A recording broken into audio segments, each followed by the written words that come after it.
So the dilemma that I'm currently facing is that I want a specific video editor, and the specific video editor that I actually want is Wondershare Filmora. Wondershare Filmora is awesome because it just makes editing so much easier. It's not too technical. Like, I like how they have engineered the platform to be intuitive. So intuitive that I end up actually enjoying editing more than having to figure out unnecessary things. Because how I approach editing, I'm not a film person, so I don't necessarily want the whole technical stuff that comes with editing. I just want to be able to edit my video, put whatever titles I want wherever I want them. I want to make the coloring pretty, and I want to do all of these things as easy as possible. And that's actually like the great thing about Wondershare. I've seen a lot of platforms. I think that Wondershare actually really spoiled me because their interface is just very user friendly, and the programming on there is so easy to use. It just comes up number one on my page. This is not an ad, by the way.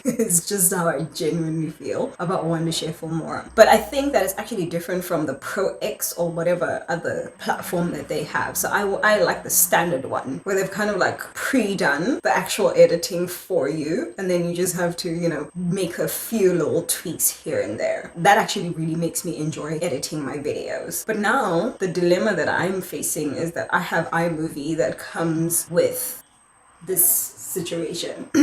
And now I have to decide, do I want to delete iMovie, or can my machine kind of like accommodate both programs? But I also don't want to do that because space.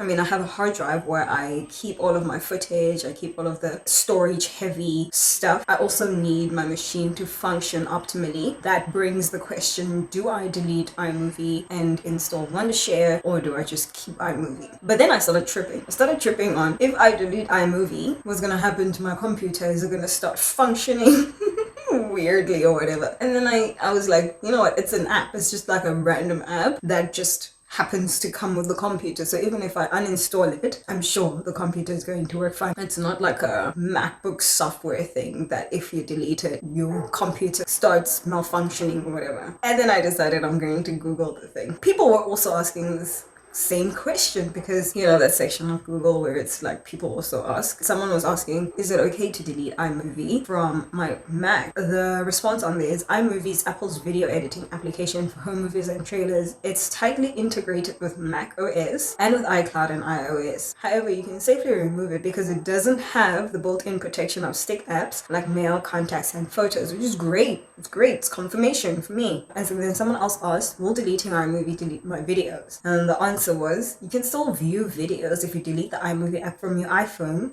You just won't be able to edit them, which is not a big problem for me. I still have the raw footage at the end of the day. And then I went to WeTheGeek.com to kind of like figure out what are the steps that I would need to take to delete iMovie, because they had a title, how to properly uninstall iMovie on your Mac. I was like, oh my goodness, this is getting more technical than I feel like it needs to be. They had such an extensive process because apparently like you also have to delete the iMovie program files separately. So if you delete the application on its own, it's not enough. There's still going to be some data left over that is still going to be like a storage issue. What is the point of deleting iMovie if there is still going to be some data left over? Might as well just keep the entire thing. It's a very manual process. I would have to actually delete the application, and then I would have to delete the cache files, the support files, the preferences, and other app related data. Then I was like, okay, isn't there like an easier way to just do everything at the same time? Then I'd have to